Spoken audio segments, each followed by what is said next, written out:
Taxi FM 93.1, au cœur des grands événements. Taxi Presse. Retrouvez tous les jours de 11h à 12h45 Eric Gatan et ses confrères à bord du taxi de la mi-journée. Informations exclusives et coulisses de l'actualité tout azimut. Nos éditorialistes décryptent et commentent l'univers de l'actualité sans concession et sans langue de bois. Taxi Presse, tous les jours de 11h à 12h30 avec Eric Gatan. Madame, Monsieur, bonjour à tous. Nous sommes très heureux de vous retrouver ce matin sur la radio Taxi Presse, la grande messe de vendredi. C'est avec Abi Alpha Isotou, le patron de journal Le Rendez-vous, Fabrice Pekézi, le patron de journal Le Libéral, et Ferdinand Haïté, le patron de journal Alternative. Nous reviendrons sur des questions liées donc au développement et à la société avec le 4e lac inauguré hier à Lomé. Il devra soulager les populations et faire face aux inondations dans la zone portuaire. Les populations de Akode-Sewa, Enfame, Kanikope, Kagome, Zoroba ou Bagida devraient être dans l'allégresse depuis hier. On va revenir sur le sujet. Nous parlerons également du foncier et un petit peu de la politique aussi ce matin. Taxi Presse. Taxi FM, priorité au direct. Et juste vous donner une idée des journaux qui sont dans les kiosques ce vendredi. Il y a le quotidien Liberté, le quotidien Togo Matin, le bi-hebdomadaire L'Alternative, le bi-hebdomadaire L'Union pour la Patrie, le bi-hebdomadaire L'Éveil de la Nation. Il y a l'hebdomadaire Togo Réveil. Vous avez l'hebdomadaire Le Tonnerre. Il y a le Canard Indépendant qui est aussi dans les kiosques ce matin, Vision d'Afrique. La voix du peuple Vox Populi qui est aussi dans les kiosques, et vous avez le bimensuel de l'économie togolaise, faits et chiffres.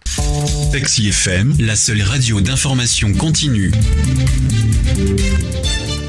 Retour en studio avec mes confrères. Bonjour Fabrice Pekézi. Bonjour à toi et bonjour à tous les auditeurs. Vous allez bien? Je vais bien. Parfait, merci de nous avoir rejoints.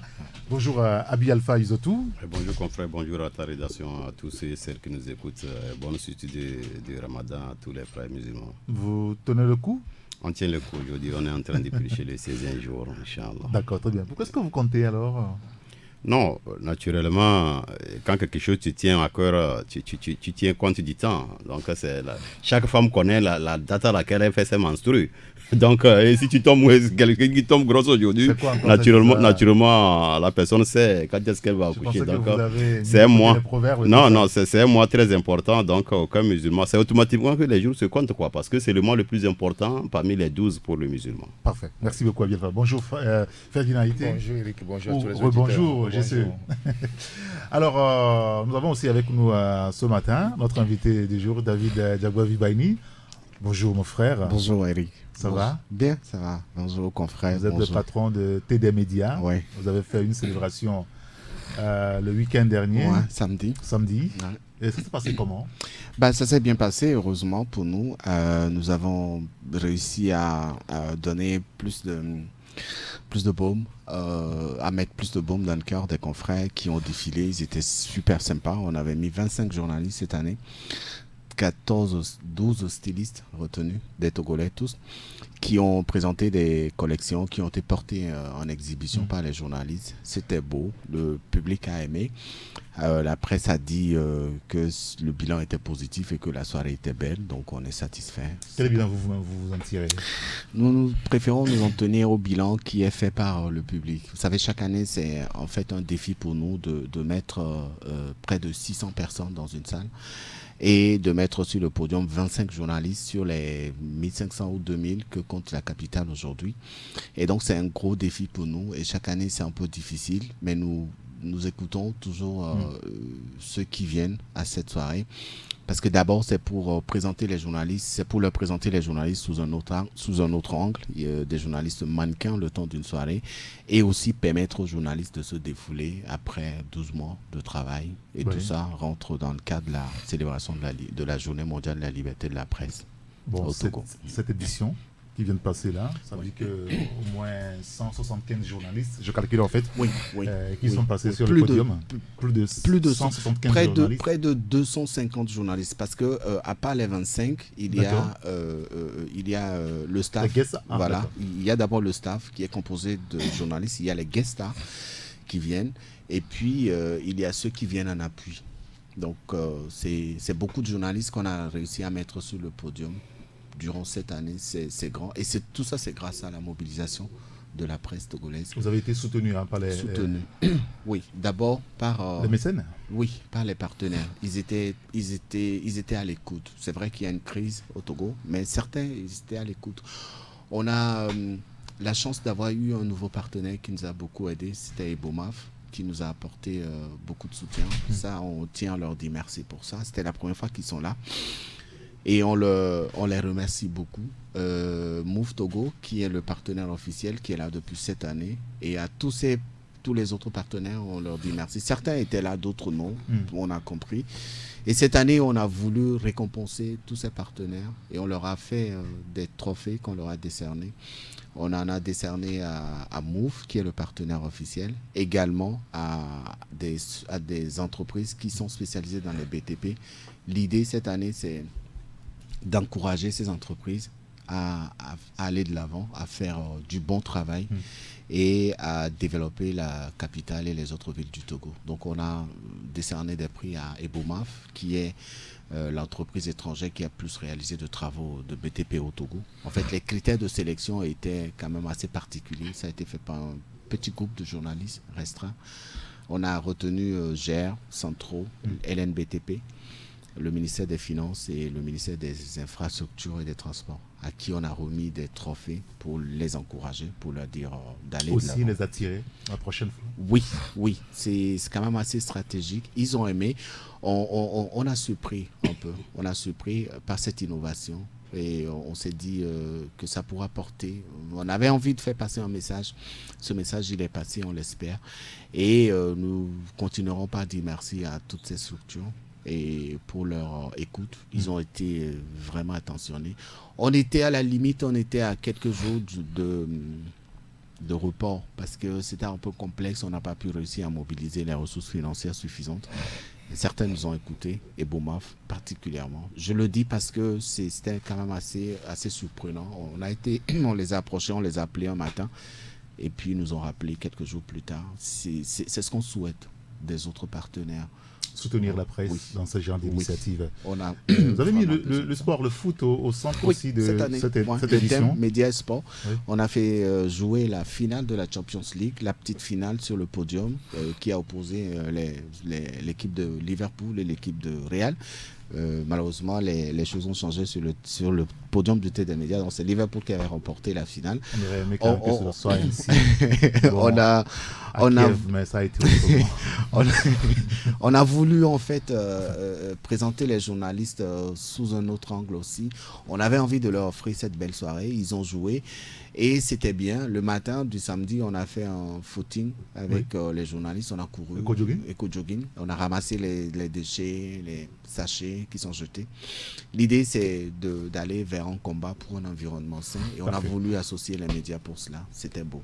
La 8e édition l'année prochaine. La 8e édition s'annonce belle. Quand est-ce que vous nous inviterez nous autres? Alors voilà, moi on me dit, la dernière fois j'en ai encore écouté, on m'a dit si l'équipe de vendredi de Taxi Presse ne vient pas au thé des médias l'année prochaine, le public ne sera pas là. Qui est-ce qui a dit ça?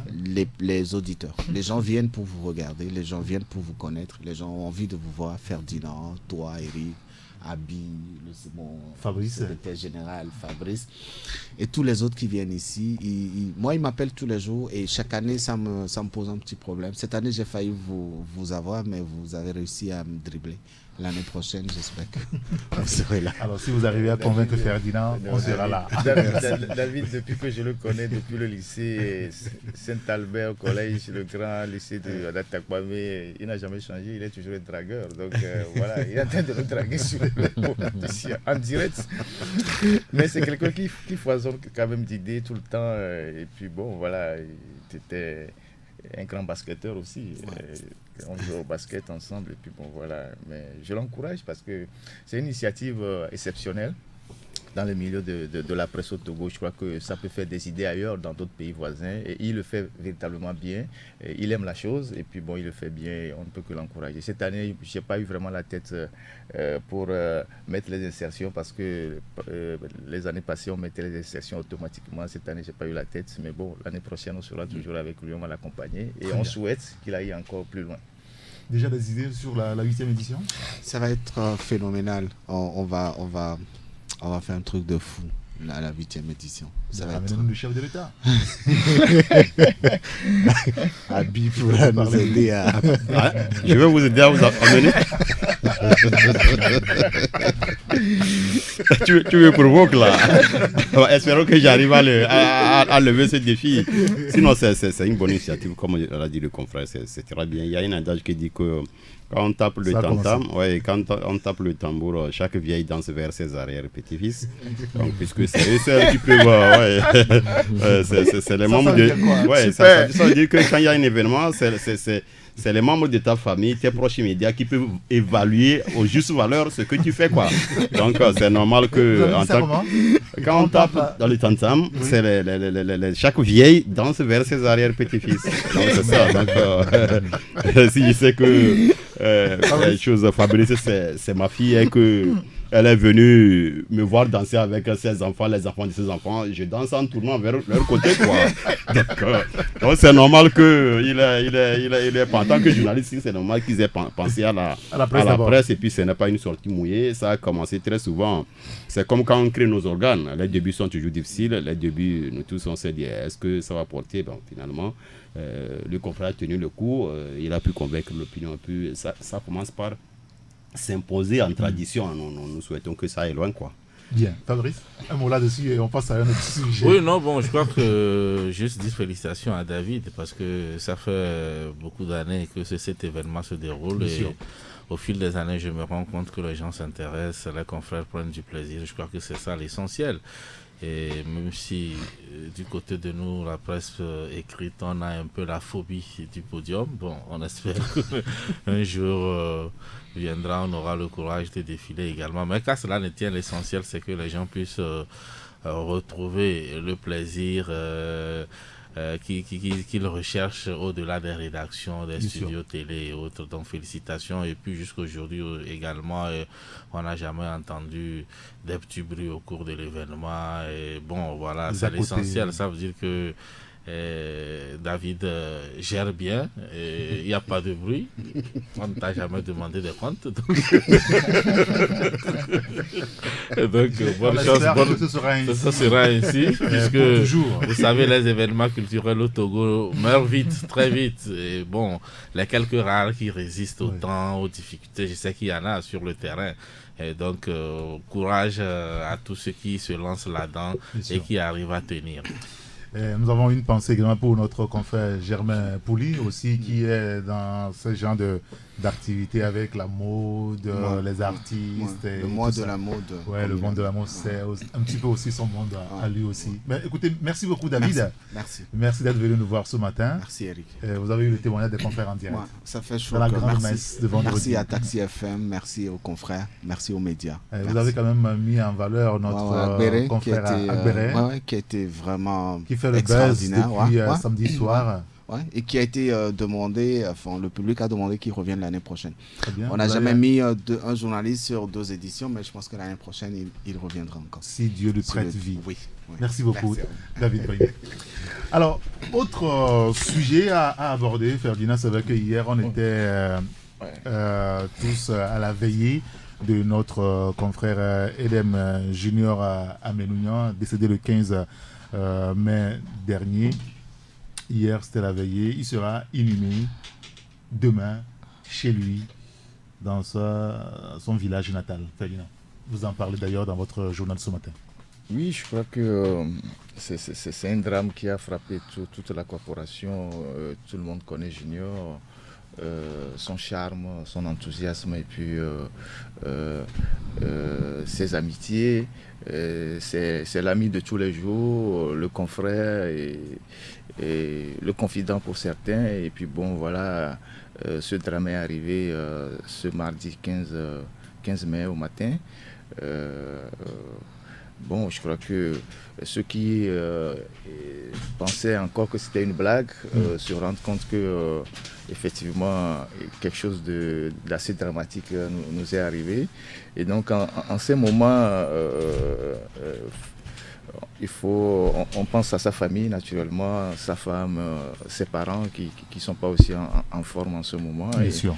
Et ses enfants, il laisse derrière 2 enfants de très bas âge.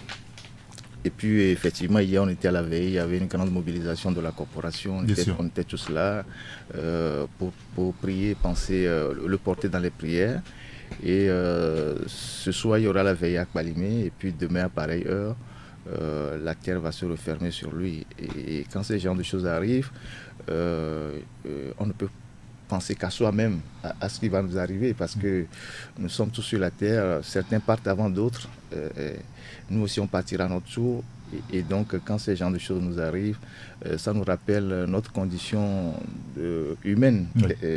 Nous sommes tellement fragiles et que la vie ne tient qu'à un fil, et donc nous avons vraiment du mal à vivre ces événements, mais c'est arrivé. Et donc, nous le portons dans nos pensées, dans nos prières, nous portons la famille dans nos prières, et puis nous serons là jusqu'à la fin des funérailles, autour de sa famille, de ses frères, ses amis. On va l'accompagner, et que voilà. Et je crois que c'est quelque chose d'assez dramatique que nous vivons en ce moment-ci. Bien sûr. Fabrice? Non, je crois que Ferdinand l'a dit, c'est dommage, vraiment dommage que Junior soit parti de si tôt. Nous partirons un jour, mais on espère toujours passer de longs moments ici-bas pour réaliser tous nos rêves. Mais malheureusement, Junior nous a vite quittés. C'est dommage, on continue de le pleurer. Et surtout, moi personnellement, c'est un personnage que j'ai beaucoup apprécié, surtout sur le plan professionnel. On n'avait pas toujours les mêmes idées sur certaines questions, mais on collaborait bien, on échangeait bien. Et on avait parfois des débats houleux, mais toujours dans le respect de l'autre. Je le sollicitais beaucoup sur le plan professionnel parce qu'il y a certaines informations. Parfois, quand je les retrouve sur les réseaux sociaux, c'est à lui que je me référais. Je dis, mais Junior, qu'est-ce que tu dis de cette information? Est-ce que c'est sérieux? Et toutes les fois, il m'a toujours dit, non, ça c'est sérieux, ça c'est pas sérieux. Et autres, et je me souviens, la dernière fois qu'on a échangé, c'était par rapport à ce qui se passait dans le diocèse de Palimé, où le dernier message que je lui envoie, je dis, ben, je te sais fervent catholique et très proche de ton cloton natal, dis-moi, qu'est-ce qui se passe au diocèse? Et il m'a fait un vocal que j'ai toujours gardé, que je garderai toujours. Je crois que Junior va beaucoup me manquer personnellement par rapport au rapport qu'on avait. Que Dieu puisse garder sa progéniture qu'il a laissée si jeune. Je crois que à brebis tondue, Dieu mesure le vent. Forcément. Abi Alpha? Oui, il faut dire que la mort, c'est la preuve de la condition humaine. Nous sommes des êtres très limités, très fragiles. Et puis, s'il y avait normalement un passage de la vie auquel nous devions être habitués, c'est la mort. Malheureusement, on n'est jamais habitué à la mort. On ne s'y habitue jamais parce que vous savez très bien que elle ne vient pas de façon...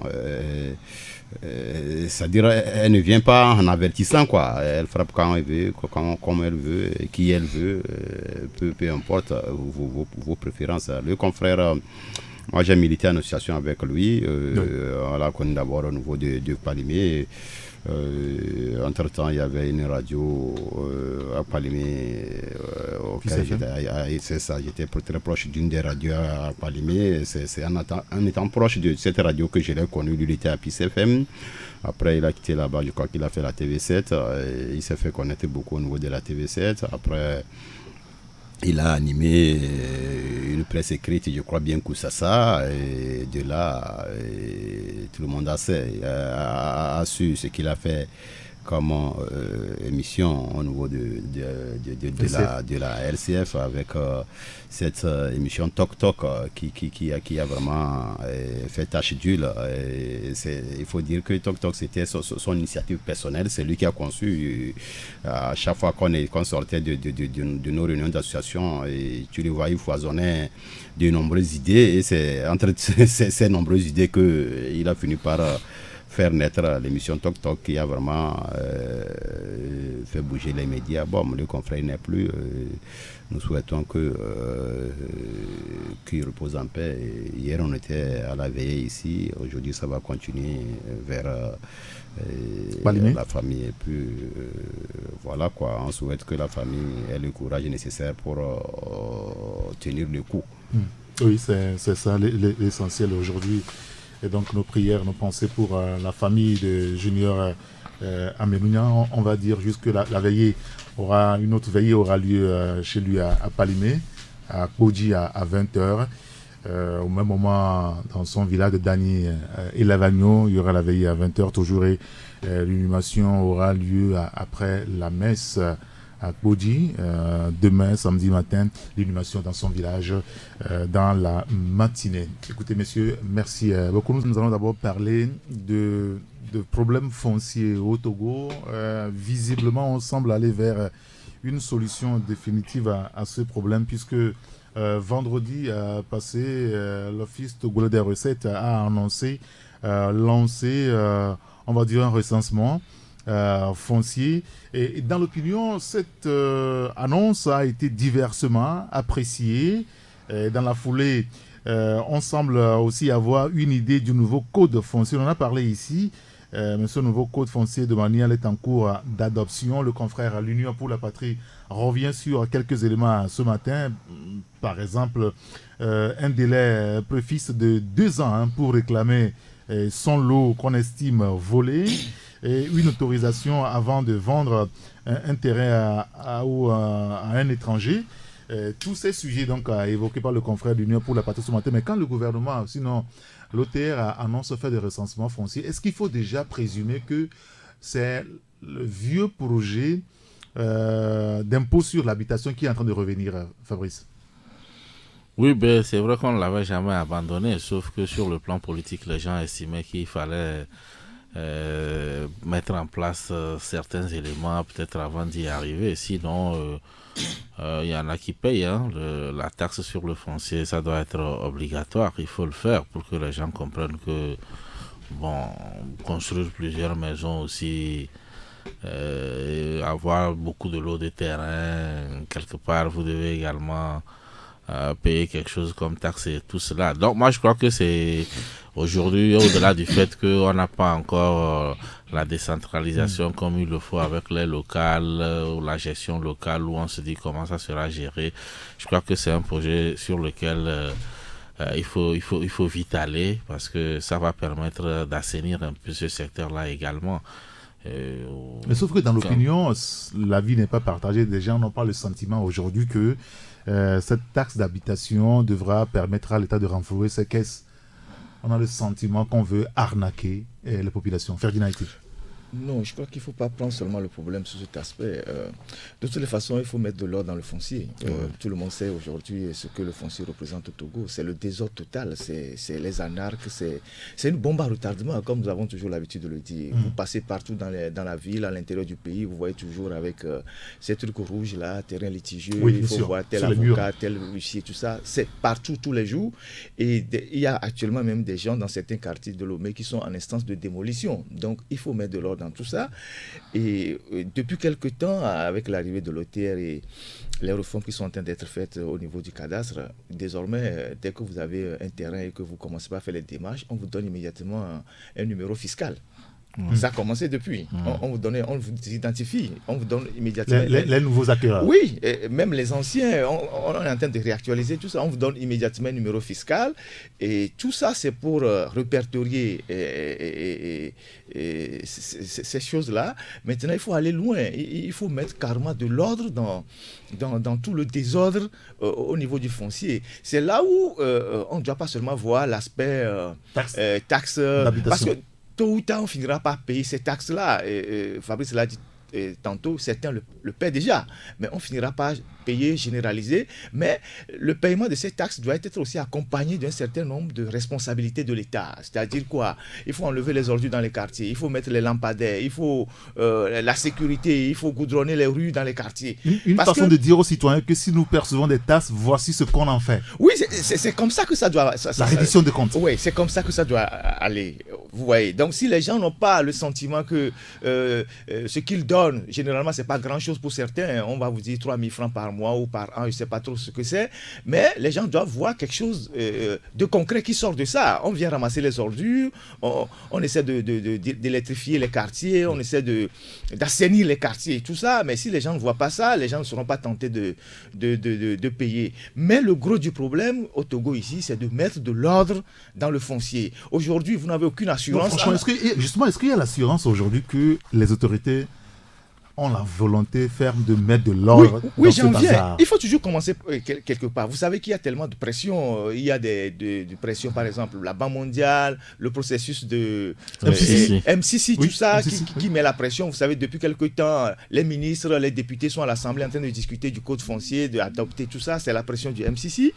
Mais est-ce que toute cette volonté ou ces pressions vont résister à la corruption? Parce que c'est de ça qu'il s'agit. Parce que tout le foncier, tout ce qui se passe dans le foncier, c'est la corruption. Les juges, les avocats, les notaires, les huissiers, les officiers de gendarmerie et de police, et les démarcheurs. Tout, c'est tout un réseau. Est-ce que tout ça, toute cette volonté de faire mieux va résister à cette corruption qui s'est incrustée depuis des années dans le foncier? Parce que quand les gens agissent à Lomé aujourd'hui, parce qu'on est allé chercher un officier de gendarmerie, un juge derrière, un avocat derrière, on prend des gros bras, et puis on vient, on casse. Et toi qui n'as personne, bon, tu es là, on démolit tout. Donc, est-ce que tout ça va résister à cette corruption-là qui nourrit des gens sur toute la chaîne qui nourrit des gens. Et donc, je pense que c'est là où il faudra aussi combattre l'impunité pour que ce processus qui est en cours devienne une réalité et que les Togolais puissent sécuriser ce qu'ils ont acquis après plusieurs années d'efforts, plusieurs années de dur labeur dans leur vie, et que bon, vous ne serez pas dans votre maison un beau matin et que bon, on vient vous écrire sur votre mur, terrain litigieux, il faut dégager. À casser. Abi Alpha, est-ce qu'il faut faire confiance finalement à ce processus qui a été entamé vendredi passé? Je le disais, l'auteur a fait une conférence de presse pour annoncer, n'est-ce pas, ce recensement-là. Il faut mettre de l'ordre, comme les confrères disent, dans ce bazar qu'est le foncier aujourd'hui au Togo. Oui, il faut mettre de l'ordre évidemment, mais il faut que ça commence par l'État lui-même, parce que actuellement le foncier, l'injustice dans le foncier, ce n'est pas seulement au niveau des individus comme toi et moi, c'est d'abord au niveau de l'État. Je vais dire qu'actuellement, au moins la moitié des réserves étatiques sont déjà bradées. Les gens se sont partagés déjà des terrains qui sont réservés soit pour un centre de santé, soit pour un stade de football ou bien tout ce que vous savez. Les écoles, les gens se sont entendus pour se les partager, pour les brader. Non, ça veut dire que tôt ou tard, ils vont le restituer à l'État. Bon, maintenant, encore il faut qu'on ait le courage à un moment donné de mettre fin, de siffler la fin de tout ça là. Au-delà du fait que ceux qui à un moment donné ont eu à gérer l'exemple de ces réserves étatiques ont fait du n'importe quoi. Il y a aussi le fait que l'État n'a à un moment donné, l'État a lâché le contrôle sur ses propriétés. À un moment donné, tu vois des particuliers, on découpe une zone donnée, on réserve un carré pour l'intérêt public. Après, c'est 5-6 ans après que les autorités reviennent pour voir et puis voir que c'est déjà vendu, que c'est occupé. Bon, j'espère que vous comprenez quoi. Donc, il faut qu'on commence par là-bas. Et puis, tu sais, c'est difficile de réussir ce recensement qui fasse moins de bruit si on n'a pas commencé par mettre un peu de justice au niveau de la gestion des trucs. Donc, commencer par la justice où on a toujours martelé ici que 70% des dossiers en essence à la justice sont fonciers. Quand c'est comme ça, où le foncier est devenu une SM d'abeilles, où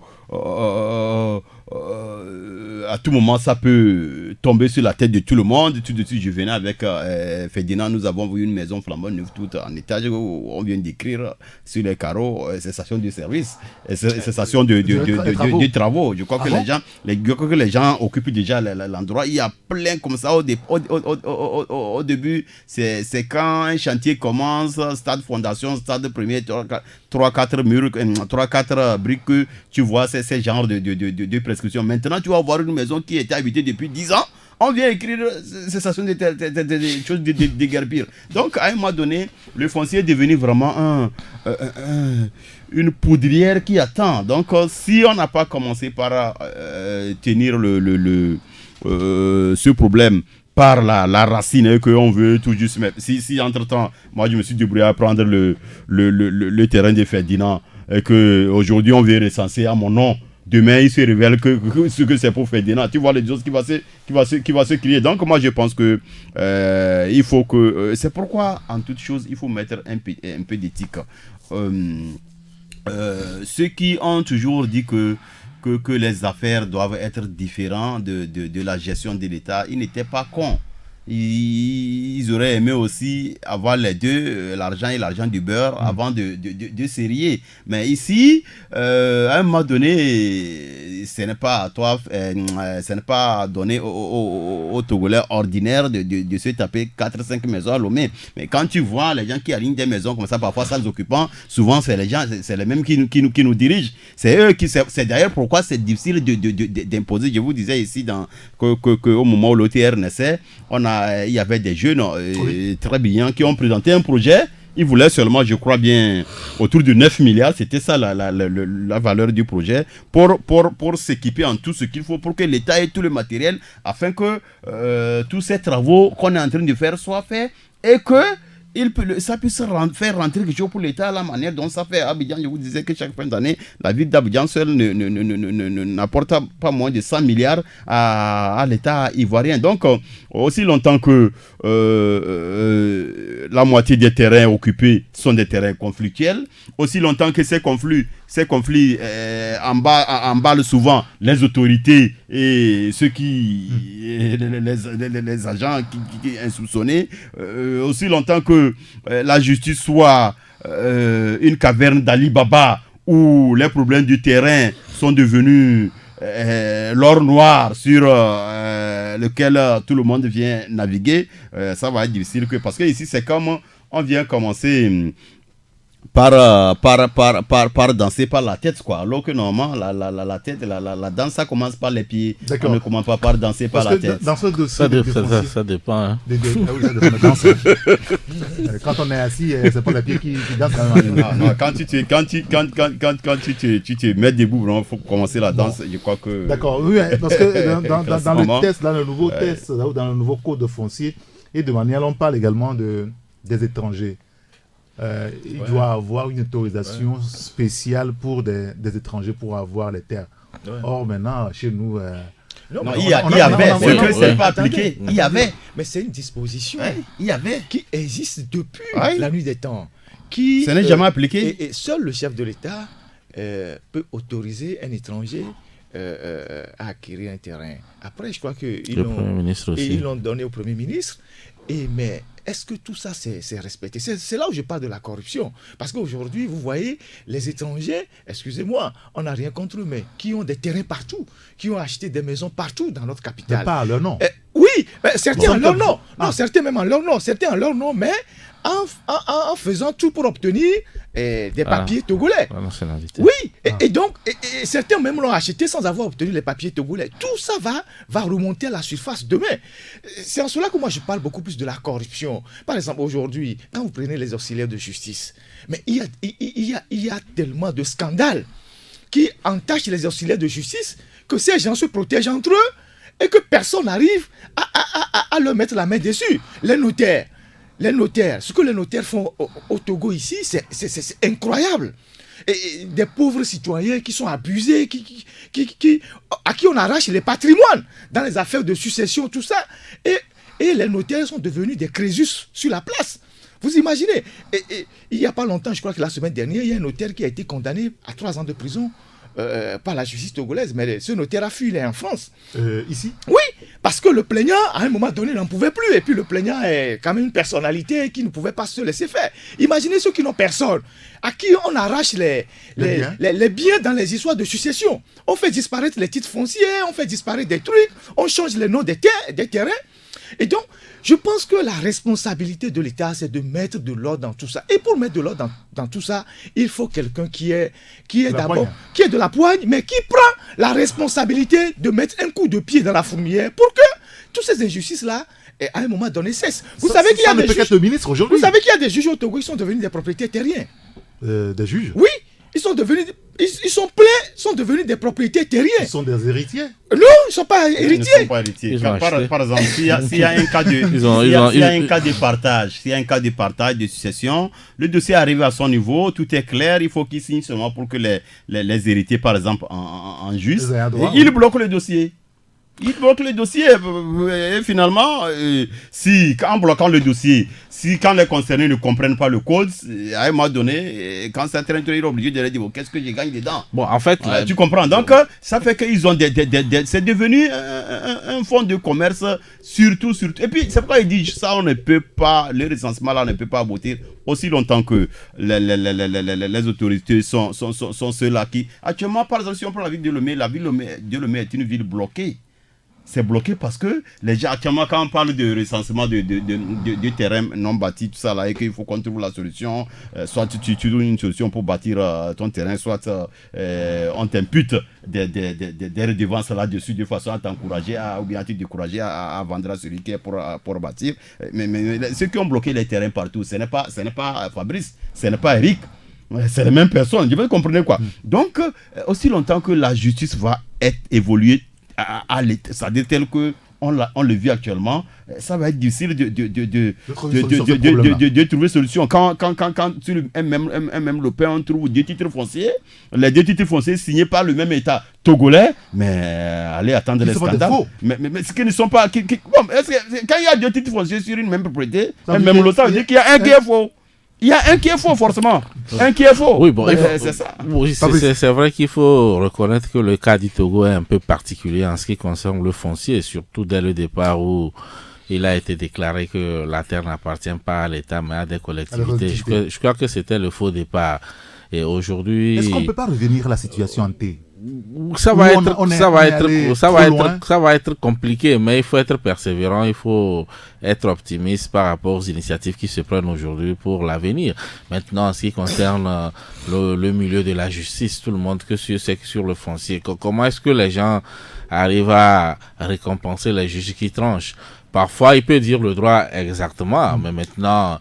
on remercie en termes en nature, si c'est tel nombre d'hectares, alors bon, on te file quelques hectares et tout cela, et le tour est joué. Parfois également, on tord le coup au droit.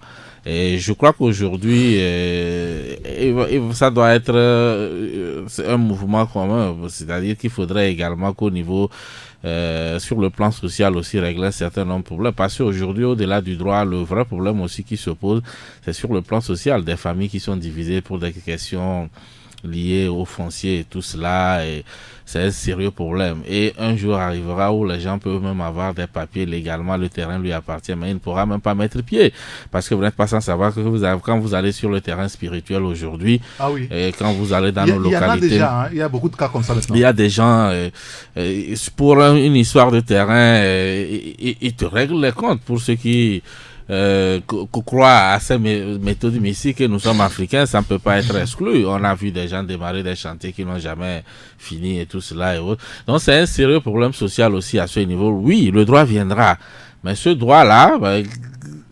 que va-t-il peser face à nos cultures, à nos rites qu'on connaît dans nos milieux et tout cela et autres? Je crois que ça va être un combat de longue haleine pour pouvoir véritablement résoudre ce problème. Maintenant, en ce qui concerne les terrains non bâtis, surtout dans la capitale et dans les grandes villes, je crois que il faut résoudre ce problème-là, parce que c'est à l'origine de beaucoup de choses. C'est-à-dire aujourd'hui, vous savez que la population active se retrouve à des kilomètres de la ville de Lomé, alors que l'administration est au centre-ville. Mais quelqu'un va quitter, je sais pas, Michintové ou je ne sais où pour venir à son boulot. Alors qu'en venant, il traverse des terrains vides. Ça appartient à qui? Ça dure des années. Je crois que ça aussi, il faut régler ça pour que le développement de la ville de Lomé ne soit pas anarchique, mais que ça se passe. On peut même commencer par imposer des plans à certains quartiers et tout cela. Et c'est là la question liée au recensement qui est en train de faire et à la taxation des biens immobiliers également, parce que si on règle le problème de la gestion décentralisée, on a des maires avec les prochaines locales et tout cela, où les gens sentent quand même qu'ils sont impliqués plus ou moins dans la gestion. Il y a un certain compte qui leur est fait. Je crois qu'il n'y a que ça qui peut vraiment développer nos localités plutôt que d'attendre tout de l'État. Je vais juste ajouter que par ce projet qui normalement devait être loué, il faut que les gens se comportent comme si à un moment donné, ils ont bloqué un territoire, ils se sont charcutés un territoire, ils se sont partagés. Quand le partage est fini, ils veulent maintenant définir les règles du jeu. Parce que quand tu vas dans les périphéries, actuellement nous sommes en capitale, quand tu vas dans les périphéries, qui sont ceux qui ont acheté les terrains? 100 hectares, 1000 hectares, 1500. Je vous disais tout le temps depuis votre ancienne radio que je connais un baron du système qui a acheté à Sokodé un territoire plus vaste que son canton. C'est-à-dire le canton d'où il est un canton, c'est une composition de plusieurs villages. Le monsieur a quitté chez lui, il vient à Lomé ici, c'est un ballon. Il s'est enrichi. Mais il s'est enrichi et à Sokodé, il a acheté un terrain qui est plus vaste que et son village et son canton. Donc plusieurs villages réunis à ce côté. Aujourd'hui, il est en position de force. Il a acheté ça. Il empêche à qui que ce soit de cultiver là-dessus. C'est sa propriété, effectivement. Il a acheté. Mais aujourd'hui, c'est pour lui. Demain, quand il ne sera pas en position de force, tu crois que on peut permettre à un individu comme ça d'aller bloquer tout un village parce que, vous comprenez quoi? Normalement, il y a une loi. Savoir aussi si la loi interdit aux gens d'avoir plus dans le terrain. Il y a une loi qui dit qu'on ne peut pas. Il y a la loi. Ce que c'est la corruption qui a tout fait pourrir. Il y a la loi qui dit qu'on ne doit pas normalement vendre à un particulier un terrain jusqu'à une certaine superficie, à moins qu'il achète pour des fins industrielles. C'est comme ça. Quand vous achetez pour mettre en valeur pour des motifs industriels, il y a normalement un taux qu'on est autorisé à vendre. Mais quand c'est pour l'usage personnel, on ne peut pas vendre tout un canton dans une ville. 1000 hectares. 1000 hectares. Il attend son industrie. Et il pense qu'il va être toujours éternellement en position de force. Mais demain, il va comprendre que le chien enragé connaît la cour du roi. Très bien. Bah, écoutez, on parle du foncier. Tout à l'heure, on va parler du 4e lac. L'inauguration a eu lieu hier. Cet ouvrage devra soulager les populations d'Accordé Sewa, d'Enfamé, Baguida, Zoroba, Kagomeu ou Kanikope. Mais vous avez parlé d'un phénomène qui a cours dans les coins un petit peu reculés en périphérie, des braqueurs, des voleurs. Cette semaine, il nous semble qu'au niveau de la gendarmerie, on a présenté quelques bandits de la République.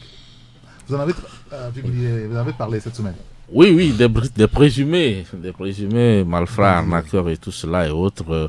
Oui, je crois que la gendarmerie en a coutume. Et bon, c'est vrai que c'est...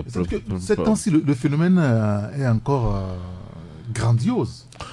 Oui, bon, vous savez, les grandes villes aussi, ça va avec la criminalité, hein, c'est-à-dire la vie est un combat et plus elle se développe, ça se durcit, les gens initient également. Mais bon, dans ce lot-là, parfois, il y a des gens sur lesquels on se trompe. Par exemple, quand vous prenez le cas de mercredi dernier, la liste, la photo que nous avons mis à la une de notre journal, nous l'avons publiée mercredi. Et puis, hier jeudi, nous avons été approchés par des gens qui figurent sur cette photo, mais qui sont libres. Ah bon? Bien évidemment, actuellement, nous sommes en train de nous organiser pour revenir sur cet article. Autrement, qu'est-ce qui a pu se passer? Ce sont pas ces personnes-là qui ont été présentées par la gendarmerie? Oui, elles ont été présentées par la gendarmerie. L'image est passée à la TVT à 13h, à 20h, mais le jeudi, ils étaient libres. Et bon, moi, approché, ils m'ont dit qu'ils étaient libres depuis mardi après-midi. Alors, vous comprenez que maintenant, il ne me revient pas à cette antenne de dire est-ce qu'on s'était trompé sur les cas ou qu'est-ce qui a pu se passer. Mais naturellement, on a l'impression comme si ce qu'on leur reprochait, ce n'était pas ça. Évidemment, de toutes les façons, ils ne sont pas encore allés devant le juge. Mais ça fait partie quand même des éléments un peu bizarres. Vous voyez, vous mettez à la une de votre journal des gens qui sont censés être... Qui ont été présentés par l'autorité. On a invité la presse. La presse. Et ils ont été présentés mardi matin. Mardi à 16h, ils ont été libérés.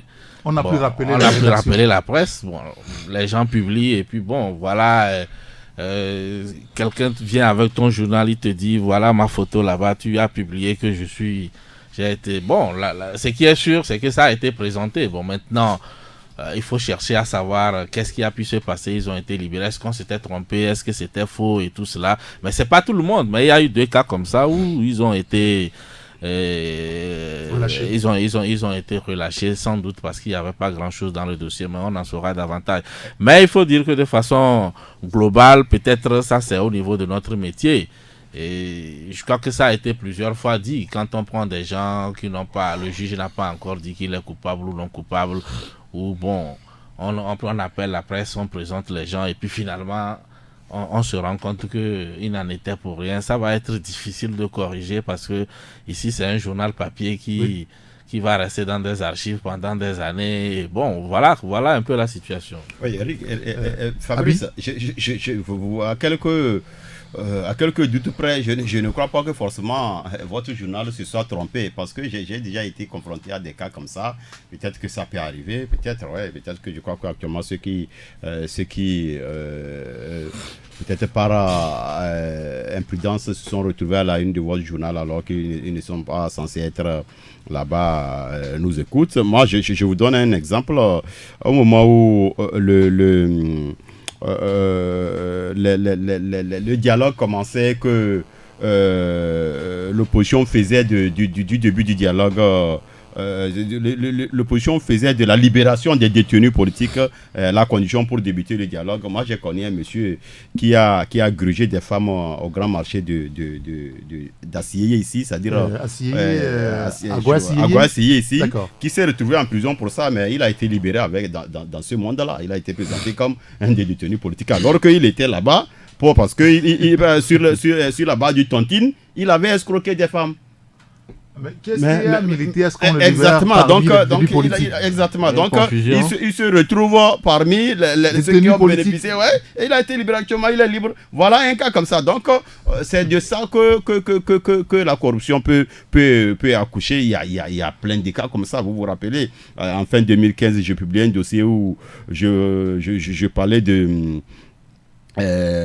plus de 400 militaires, disons, corps habillés, tout corps composé dans la seule prison civile de Lomé. Ils sont plus de 400 là-bas, vous vous rappelez, fin 2015.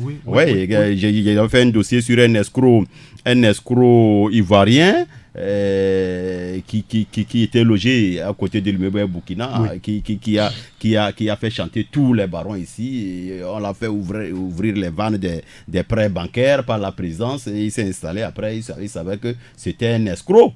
Donc c'est en faisant ce dossier-là que j'ai découvert ce qui se passe dans les prisons. Ils sont pleins. C'est les listes que les juges détiennent, mais les individus même, ils sont libres. Ils sont libres. Donc aussi longtemps que la corruption sera le vice le mieux accepté dans notre territoire, on va souffrir de ça, quoi. Très bien. Je pense que Ferdinand avait placé un mot là-dessus. C'est bon, c'est très bien. Ce qu'il a dit. Nous allons marquer la pause de midi et après nous parlerons du 4e lac. 93.1 Taxi FM.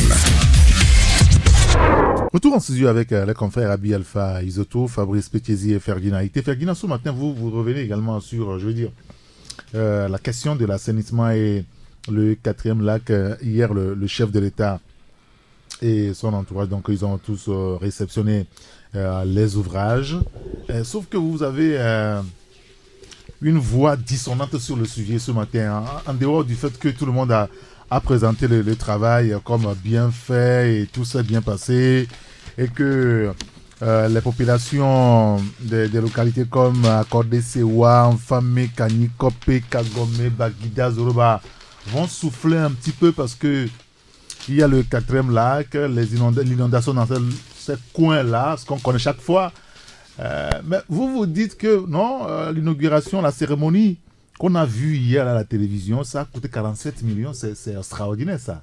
Non, c'est pas moi qui le dis, c'est un courrier du ministre, c'est nous que nous avons passé dans le journal. D'abord, le 4e lac, il faut rapidement le décrire, c'est un système d'assainissement de tout le quartier de la zone enfamée, Zorobar et tout ça, pour drainer les eaux et assainir les quartiers, financé par plusieurs organisations, l'Union européenne, l'AFD et puis l'ambassade de France à hauteur de 43 millions d'euros, donc autour de 28, quelque chose de milliards. Et qui a été confié à un consortium, AIFA, GGR et puis d'autres entreprises. Et les travaux ont duré, je crois, 2 ou 3 ans. Et c'est la réception qui a eu lieu hier. Bon, sauf que quand vous allez dans la zone, vous voyez qu'il y a encore des caniveaux qui ne sont pas bouchés dans la zone d'Enfamé, Zoroba, qui créent des problèmes aux riverains, des gens qui tombent dedans, les enfants. On a pris des photos de certains de ces caniveaux-là. Et autour même de la rétention d'eau, on n'a pas prévu le pavage des rues tout autour. Ça veut dire qu'il peut y avoir éventuellement un ensablement de la rétention d'eau ou une dégradation de la voie tout autour de l'eau.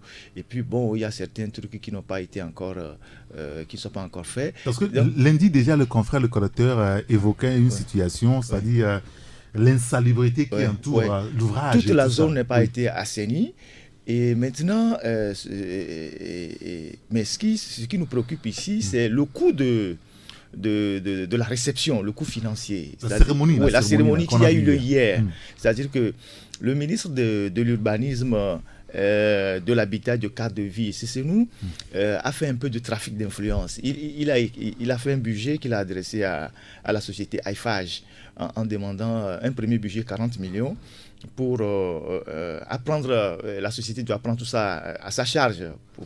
Il demande 40 millions à la société et la société a trouvé que c'était trop et donc le budget a été retoqué et il a revu ses prétentions à la baisse et il refait un budget de 47 millions mais il demande à la société IFAG 20 millions de francs CFA. Et donc le courrier dans le journal, vous pouvez lire le courrier dans lequel il a demandé ces fonds-là et il a demandé ces fonds à la société. Exactement, c'est 47 925 900 francs CFA. Mais il demandait à la société une contribution de 20 022 400 francs CFA pour la cérémonie. Maintenant, ce qui est un peu surprenant, c'est que cet argent-là, on aurait pu l'utiliser pour, par exemple, boucher les caniveaux, par exemple, pour faire certains petits travaux, au lieu de...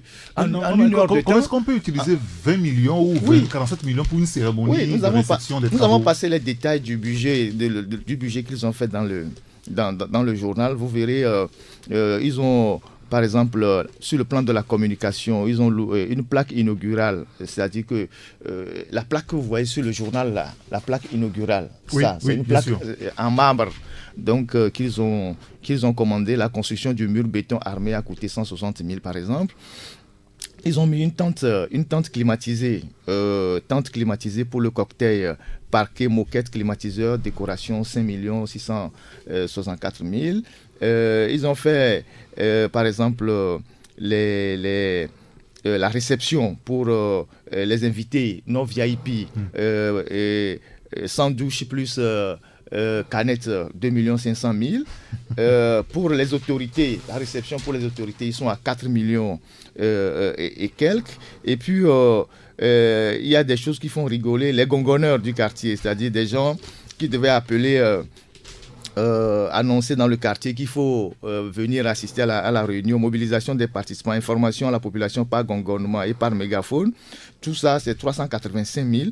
Donc, 2 mégaphones loués à 5 000 francs l'unité, les piles à 8 000 francs. Les piles sont plus chères que l'allocation des mégaphones. Bon, tout un tas de bizarreries dans ce truc-là. Alors, nous, ce qui nous préoccupe... Et puis, ils ont dit, ils vont louer le tapis rouge à 400 000 francs. Donc, le tapis rouge. Ouais, donc, la mairie ou l'État n'a plus de tapis rouge. Donc, quand il y a des activités comme ça, c'est des privés qui louent le tapis rouge et sur le dos des contribuables. Normalement, l'État doit avoir un certain nombre de matériel.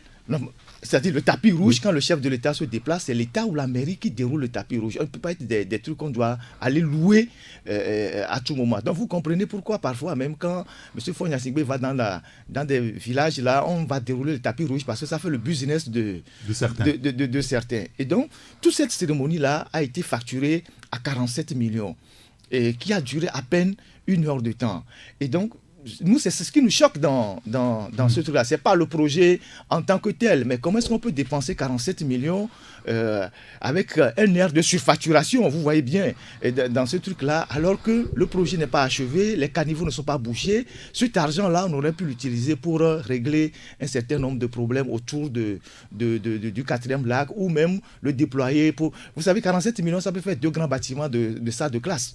Oui, parce que les bâtiments de salles de classe, quand on les construit souvent, c'est peut-être à 15 ou 17 millions, 3 classes comme ça. Et donc, voilà comment des gens dans le gouvernement s'organisent, créent des événements, créent des situations pour se faire un peu de l'argent sur le dos de certains projets. Voilà ce qu'on a dénoncé ce matin. Mais le projet en lui-même, c'est un projet pour assainir la zone. Encore faut-il que vraiment ça y aboue et que la zone soit véritablement assainie. Il faut que la zone soit éprouvée pour qu'on puisse Tout à fait. On attend les grandes pluies pour voir ce qu'il en est véritablement. Fabrice, ça vous choque? Oui, par rapport à la situation dans les quartiers où on a l'impression que le travail n'est pas terminé. Bon, je crois que c'est un financement de l'Union européenne et puis l'exécution est de l'AFD, mais il doit avoir quand même un fonds de financement additionnel pour finir les travaux. Donc cela suppose que en réalité, ce n'est pas encore terminé en ce qui concerne les désagréments qu'on peut constater dans le quartier. Bon, maintenant, pour ce qui est de la cérémonie, bon, moi, je n'y étais pas, j'étais pas à la cérémonie, je ne sais pas qu'est-ce qui a pu nécessiter. Est-ce que les 47 millions ou les 20 millions ont été débloqués dans cette histoire, tout cela, mais il faut reconnaître que si c'est le cas, c'était un peu trop lourd. Je crois qu'un budget reste un budget et à un moment donné, il faut le hacher pour pouvoir avoir une somme raisonnable. Et à mon avis, 47 millions ou 20 millions pour une cérémonie de réception autour d'un lac, ça paraît quand même trop exagéré. Mais est-ce que ça a été décaissé? Qu'est-ce qui a été exactement fait? Si ça a été décaissé et si ce travail-là ça a été fait comme cela, alors on peut comprendre pourquoi est-ce que ces derniers jours, il y a des inaugurations sur inaugurations à travers le pays. Je donne une rubrique, j'arrive à Bi. On dit libation et préparation traditionnelle des jeunes filles pour accueillir le chef de l'État. 100 000. C'est-à-dire que celui qui verse, c'est ce qu'on appelle traditionnellement Jassi, celui qui souhaite la bienvenue en versant l'eau dans la calebasse, tout ça là, avec en prononçant quelques paroles de bienvenue, lui il prend déjà 100 000. Mais c'est son activité. Pourquoi vous ne voulez pas que... Moi, je crois que... C'est des choses incroyables qui se déroulent dans un pays où on doit beaucoup plus viser la rationalisation. Non, je ne parle pas de gratuitement, mais c'est-à-dire que quand vous voyez comment est-ce qu'on a libellé les choses, pour cette cérémonie-là, vous voyez directement que il y a de la magouille. Mais pourquoi vous pensez que verser de l'eau dans une calebasse c'est compliqué? Ou alors, karma, peut-être ce qu'il faut faire, c'est de laisser tomber ces inaugurations. Bon, là aussi... L'ouvrage est déjà réalisé. Oui, là aussi, on dira qu'on ne communique pas autour des choses qu'on réalise. On peut toujours inaugurer, mais pas aussi à un coût aussi, regardez un peu, à un coût aussi élevé. Quand on dit rafraîchissement pour les officiels, canapé, boissons, champagne, service pour environ 300 personnes, 4 millions. Je vais vous donner un exemple. Vous savez, la pose de la première pierre de l'hôtel Préfaco, qui est en face de Ecobank sur la plage. Oui. La pose de la première pierre, juste la pose, ils ont dépensé ce jour-là 77 millions. 77 millions. Ouais, la cérémonie de première pose de la première pierre. Et ce bâtiment n'a jamais évolué. Vous imaginez ce que c'est? Et donc, cet argent aurait pu servir à quelque chose. Mais c'est des réseaux qui s'organisent pour se partager. Bien. Abi Alpha. Eric, moi je pense que c'est très simple. Les gens font de l'à peu près dans la gestion de l'État un fonds de commerce. Je donne un petit exemple. Notre capitale est naturellement dotée de dispositions pour qu'on évite le plus possible l'inondation. Cette bande de lacs qui a quitté le quartier, le bas-fond de l'hôpital, venir contourner Cisaille, motiver pour aller là, ça a commencé un peu vers le Ghana, mais ça vient se jeter dans la mer. Mais qu'est-ce qui s'est passé? À un moment donné, les gens ont asséché. Les gens ont asséché d'abord pour des raisons politiques, militaires, tout ce que vous connaissez. Les gens ont asséché des parties de la lagune. Vous comprenez quoi? Oui, avec quoi ils ont asséché ça? C'était de l'eau. Les choses là où on appelle l'espace Bonké, c'était la lagune. Ouais. C'était de l'eau. C'est ça qu'on appelle lagune asséchée. D'accord. Vous comprenez quoi? C'est pour des raisons de sécurité présidentielle que les gens se sont dit, bon, une lagune comme ça qui passe à côté d'un camp peut être à tout moment un danger. Et les gens ont asséché, commençant là-bas, venir jusqu'à le Togo et continuer. Au lieu que les gens pensent par le temps actuellement que ce n'est pas... ce camp héritier n'est pas forcément le seul camp dont dispose... Il y a l'eau qui passe quand même par là. Ils ont asséché, il reste seulement une petite bande. Avant, c'était là où Bolloré a construit son cinéma. C'était de l'eau. C'est pourquoi on appelle la bande la lagune asséchée. Quand vous rentrez dans le truc, c'est comme ça dans le jargon. Au lieu que les gens commencent par voir comment un jour... c'est-à-dire remettre la lagune dans son état naturel pour résoudre automatiquement une bonne partie des problèmes d'inondation. Parce que quand tu regardes dans ton quartier ici, il y a plein de ces rétentions d'eau là qui ont coûté les yeux de la tête, soi-disant pour qu'il n'y ait pas d'inondation dans les quartiers. Malheureusement, puisque vous retenez, quand vous faites ces rétentions, il faut que l'eau quitte là-bas pour aller quelque part. Très souvent, il n'y a pas ces débouchés et ces rétentions deviennent des dangers dans les quartiers qui les abritent. J'espère que vous comprenez. Quand vous allez dans la ville d'Abidjan, la lagune qui a scintillé, qui a sillonné la capitale actuellement, c'est un fonds de commerce. Il y a des petits paquebots qui transportent les gens. Si tu ne veux pas aller de suite à Togo par le taxi, tu peux aller de suite prendre un petit navire pour te rendre. Tu peux circuler actuellement dans la capitale d'Abidjan à travers les voies maritimes. Parce que la nature les a dotés naturellement de ça et ils ont fait un usage. Vous comprenez quoi? Ils ont dit très souvent que quand ils l'utilisent à bon escient. Exactement. On dit souvent que quand il y a ce qu'on appelle du fourra, quand ça tombe dans le lait, on n'enlève pas ça pour laver. Ah oui. Puisque c'est avec ça qu'on le consomme, donc on le malaxe en même temps, on fait consommation. Donc, et nous ici, on assèche la lagune. Et depuis cet assèchement, l'origine numéro 1, tu peux demander tous les topographes, tous les urbanistes, ils te diront que aussi longtemps que la lagune asséchée là n'est pas rétablie dans sa lagune originelle, on aura toujours des problèmes parce que c'est très facile de... Bon, aujourd'hui, on a construit un troisième lac. Et ce troisième lac, je suis allé là-bas plusieurs fois avec Ferdinand, bien avant que l'inauguration commence. On avait un confrère qui a perdu son papa à côté. On devait faire les trucs là-bas. Ils sont allés faire les pieds et les mains pour qu'au moins on vienne achever un peu les travaux à leur niveau pour qu'ils puissent faire la veillée du parent. Actuellement, quand tu parcours ce quartier, comme il a dit, c'est des caniveaux ouverts, danger public. À tout moment, on peut se casser les dents là-dedans. Ça, c'est un aspect. Maintenant, quand tu regardes là où loge cette lagune-là, cette rétention, c'est dans la lagune asséchée. La lagune devait être une bande qui commence du bas-fond de l'hôpital, du Tokouin, contourner le Togo, contourner le lycée, à motiver, aller vers la zone portière, marcher là où on vient de faire cette rétention-là, et aller se jeter dans la mer.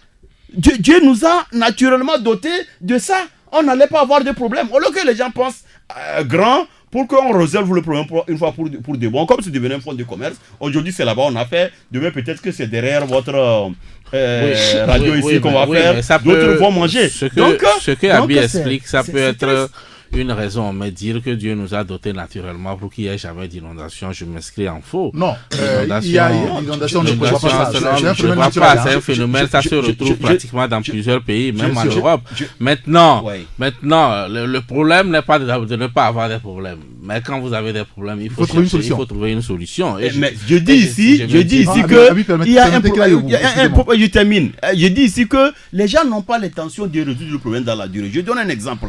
Quand tu vas aller au Togo, à partir du moment où on a laissé Bolloré venir construire son histoire de cinéma dans l'air, sur l'air de la lagune asséchée, qui normalement un jour, si les gens avaient une gestion prévisionnelle de l'État, un jour on devait dégager cette terre-là qui a asséché, n'est-ce pas, la lagune. Ça veut dire qu'ils n'ont pas l'intention un jour de rétablir la lagune dans ses droits et je ne dis pas que automatiquement c'est à 100% ça résout le problème de la mais actuellement ça fait, tu peux approcher tous les urbanistes, les architectes, ils te diront que ça fait partie du problème. Donc il faut quand même qu'on l'affronte.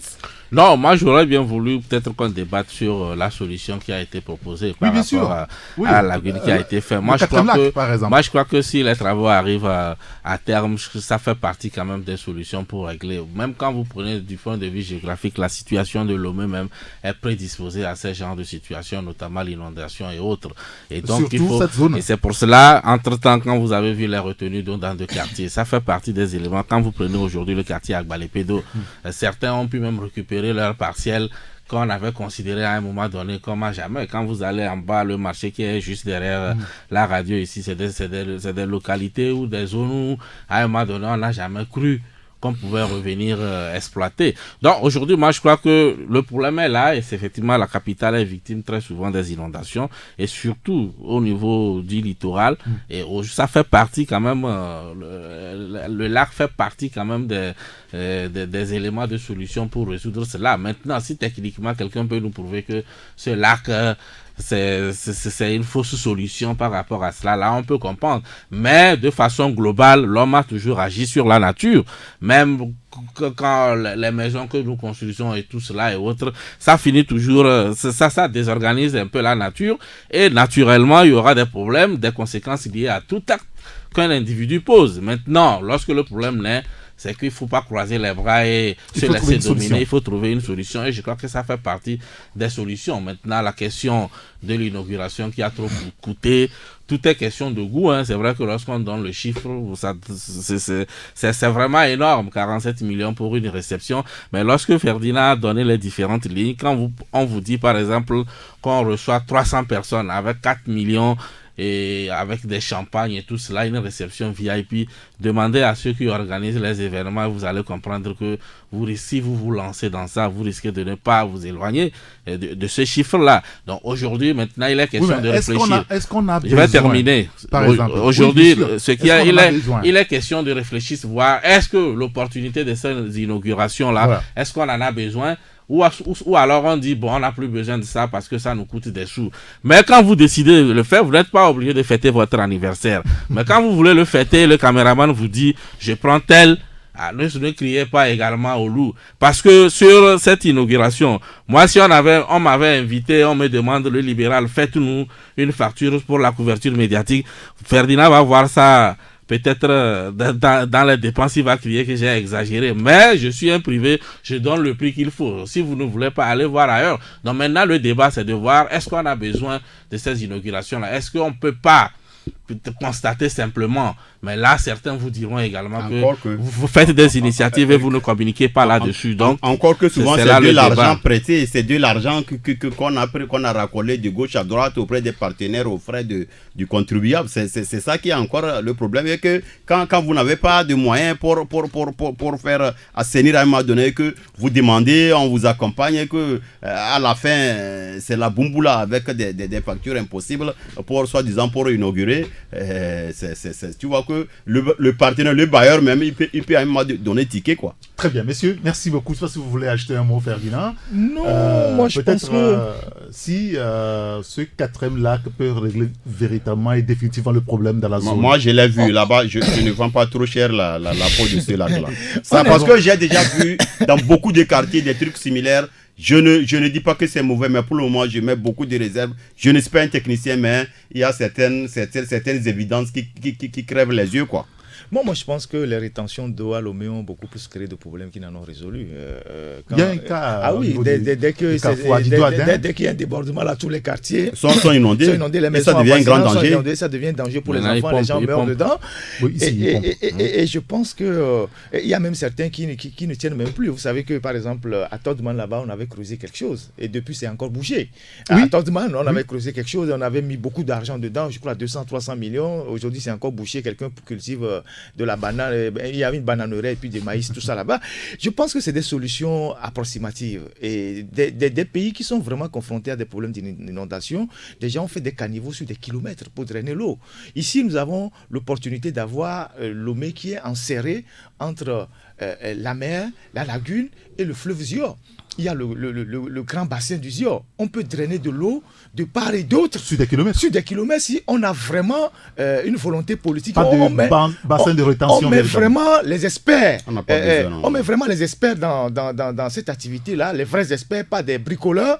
On peut vraiment drainer de l'eau, soit vers la rivière Zior, pour ceux qui sont souvent touchés de ce côté, vers la lagune, pour ceux qui sont de ce côté, et on aura véritablement réglé le problème. Maintenant, la question de la lagune, il faut la réouvrir, tôt ou tard, parce que ça désorganise même l'écosystème de la ville. Parce qu'on ne peut pas permettre que... Vous voyez, c'est un phénomène qui n'est pas seulement, qui ne vient pas seulement sur le plan géomorphologique, qui ne vient pas seulement du Ghana, ça vient depuis la Sierra Leone. Et ça vient depuis la Sierra Leone, ça continue jusqu'au Bénin. Quand vous franchissez la frontière, c'est le même phénomène qui continue. C'est vrai qu'il y a des dysfonctionnements, mais c'est le même phénomène géomorphologique qui continue jusqu'au Nigeria. Et donc, on ne peut pas à un moment donné le bloquer à un endroit. Il faut réouvrir trop ou tard la lagune. C'est vrai que il y a des gens qui avaient demandé qu'on assèche la lagune pour des raisons de sécurité, parce qu'ils savent de quoi il s'agissait. Ils ont fait venir la société hollandaise qu'on a appelée... comment ça s'appelle, néerlandaise, qu'on appelle Boca, pour faire ce travail-là. Maintenant, il faut revoir ça pour donner de l'air à la ville de Lomé. Sinon, on aura toujours les mêmes problèmes, on aura les bassins de rétention, parce que nous faisons les bassins de rétention, mais nous n'avons pas les moyens de maîtriser la pluviométrie. Parce que nous sommes en face des changements climatiques.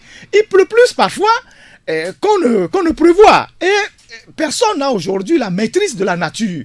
Vous voyez, il y a plus de problèmes aujourd'hui sur le plan des inondations et tout ça. Donc je pense que les politiques, les experts doivent réfléchir pour voir comment il faut véritablement assainir la ville de Lomé, éviter ou limiter les inondations. Ce qui va se passer avec cette rétention, c'est que moi, je vais dire, et moi, on est fréquent dans ce quartier, c'est que tu vas voir que... Vous êtes toujours ensemble, quoi.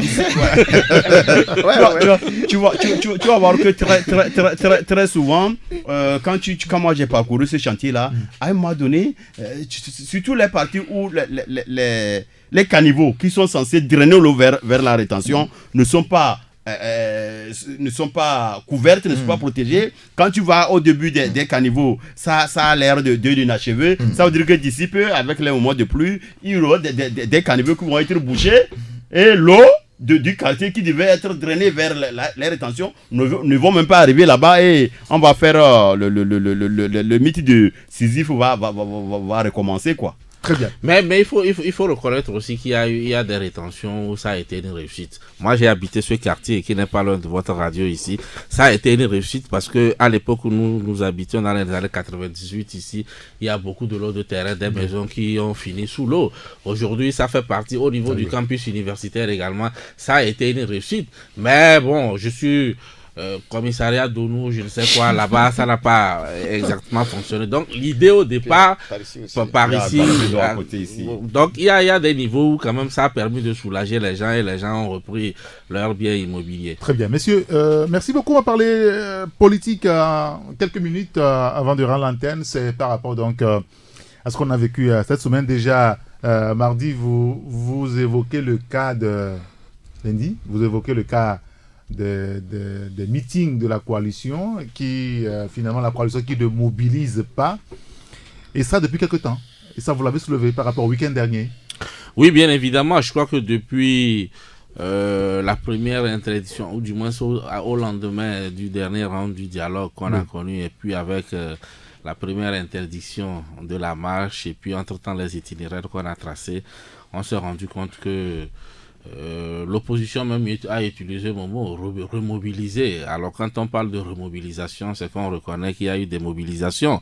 Et donc cette tentative-là, en tout cas avec les premiers meetings qui ont été organisés le week-end dernier et tout cela, on a constaté que la remobilisation, l'idée hier, le projet est toujours, on se bat avec tous les moyens de communication pour parvenir. Vous avez vu un peu la campagne de communication avec les photos des leaders qui appellent à sortir et tout cela, mais on s'est rendu compte que malgré cela, pour l'instant, la mayonnaise a du mal à prendre par rapport à cette remobilisation que l'opposition recherche, puisque finalement elle s'est rendue compte que à un moment donné le fait de mobiliser a été un élément capital pour eux pour obtenir certaines choses. Bon, sauf qu'ils n'ont pas réussi à capitaliser ça. Alors maintenant, parviendront-ils à remobiliser pour les échéances à venir, au moment où on annonce déjà des velléités des élections et tout cela? Je crois qu'aujourd'hui on constate quand même que tous les partis sont sur le terrain, parfois en solo, parfois en coalition, mais en ce qui concerne la coalition et la mobilisation qu'on a connue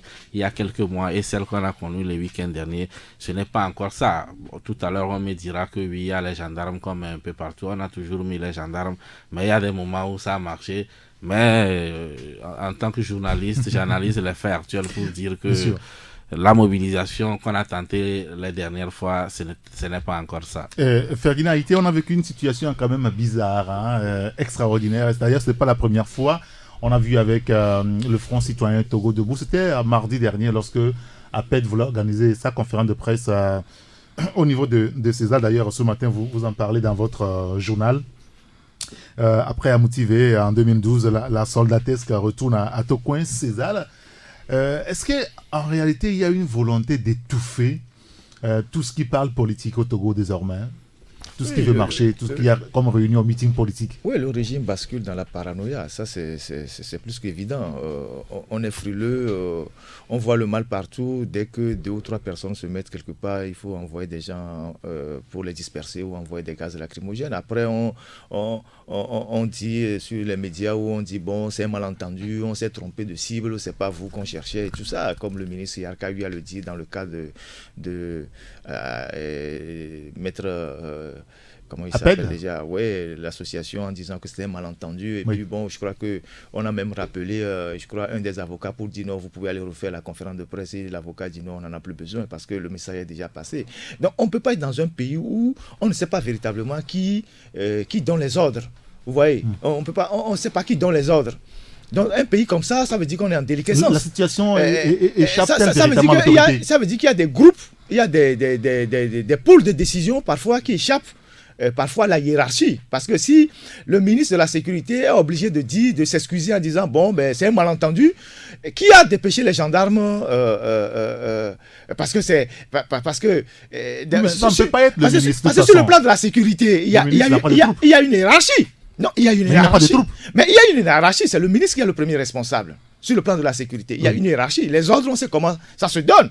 Donc, si le ministre n'est pas au courant que les gendarmes vont disperser, vont mettre fin à une conférence de presse et qu'il s'excuse, ça veut dire que quelque part, quelqu'un a pris l'initiative sans informer le ministre.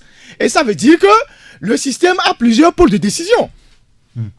Je ne sais pas si on se comprend. Et donc, c'est cette pratique-là qui se généralise dans le pays, où dès que vous voyez quelqu'un qui veut animer un meeting ici, quelqu'un débarque et dit, bon, il faut vous disperser parce que nous, on a reçu des ordres et tout ça. Et donc, tout ça, ça sent une certaine frilosité, une paranoïa.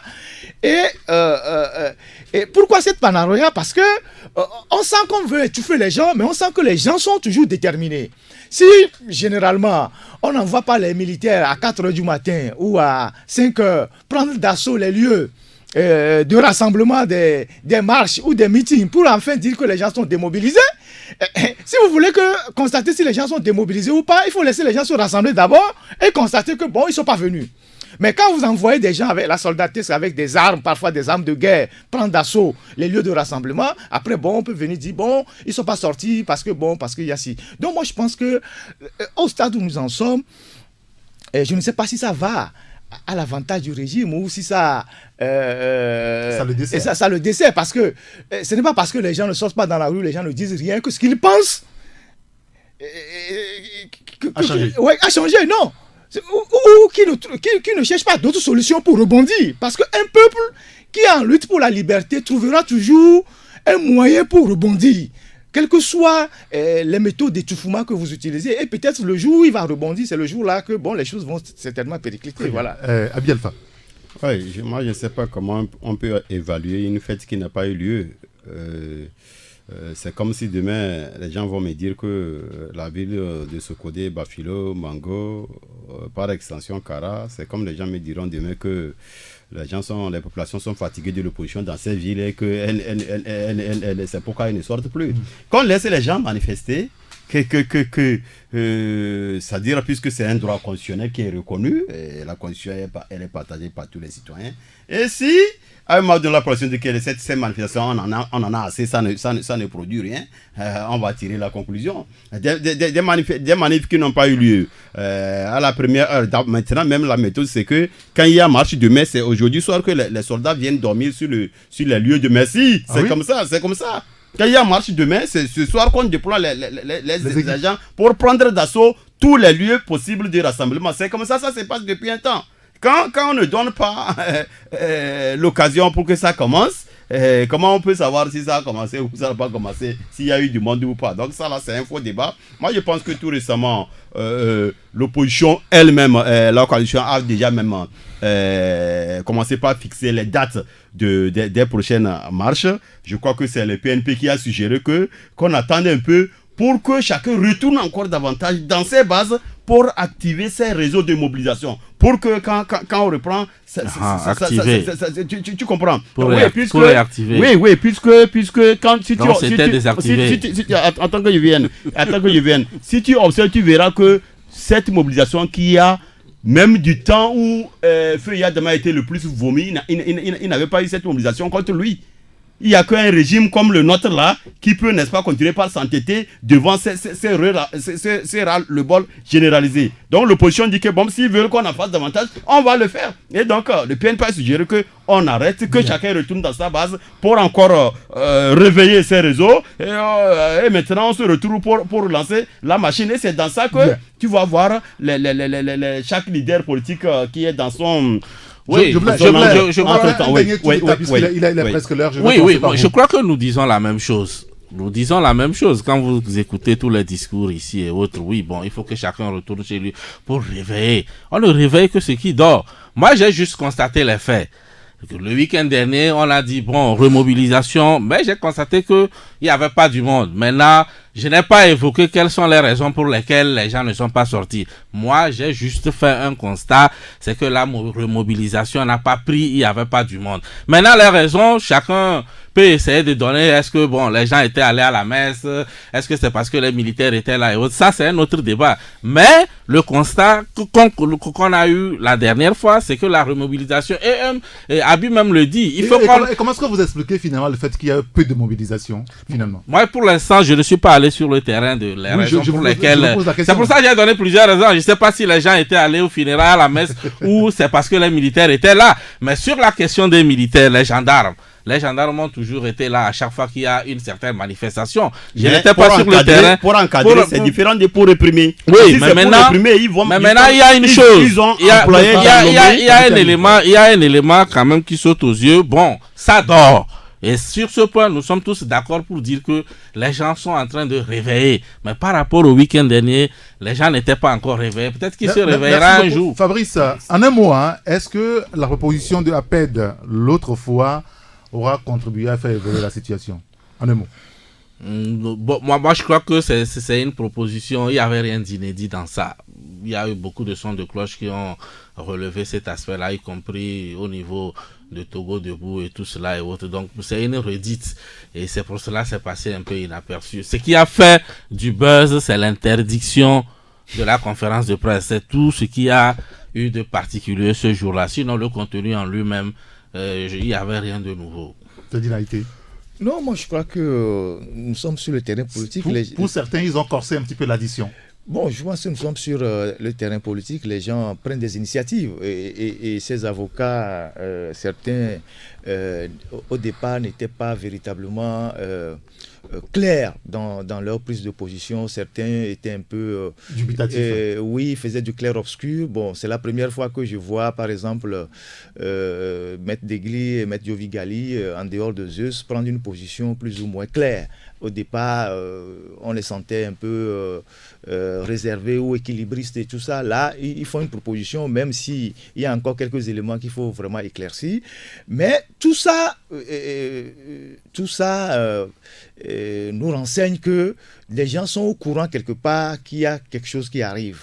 Et des gens sont en train de prendre...